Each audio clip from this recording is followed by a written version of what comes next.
चलित वर्ष वंशधारा नदी में प्रबल बन्या देखा देइछि जहाद्वारा कि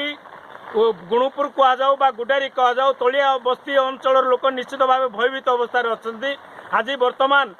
जो वंशधारा नदी जो प्रबल बन्या आशंका बा सतर्कता को दृष्टि रखी गुणुपुर खोद जिलापाल प्रमोद कुमार बेहेरा एवं गुडारी रे गुणुपुर उपजिलापाल डॉक्टर सिद्धेश्वर बलिराम बंदर एवं मुनिगुड़ा और विषम कटक रे जिला प्रकल्प प्रशासक अमृत ऋतुराज रही एवं बन्या परिस्थिति को अनुध्यान करुवा आम जिते ए विषय जिलापाल सह आलोचना करूँ से आमको आम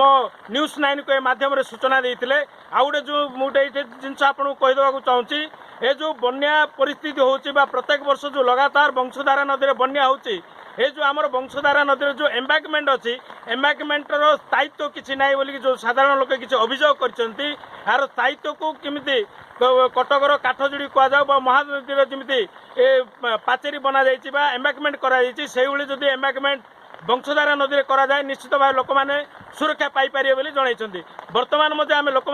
जो आलोचना करूँ लोक कहबार थिला तलिया बस्ती अंचल मानक जो गाँ गहली में बर्तमान पानी पहुंची जाइए बर्तमान किसी जगह को जिला प्रशासन पहुँचार तत्परता देखते एवं एटी गोटे कथा मुझे सूचना दूसरी वंशधारा नदी जो एम्बाकमेंट अच्छी जो हिड़ अच्छी से एम्बाकमेंट को जदि स्थायित्व कराए निश्चित भाव लोक मैंने सुरक्षा पाइपर।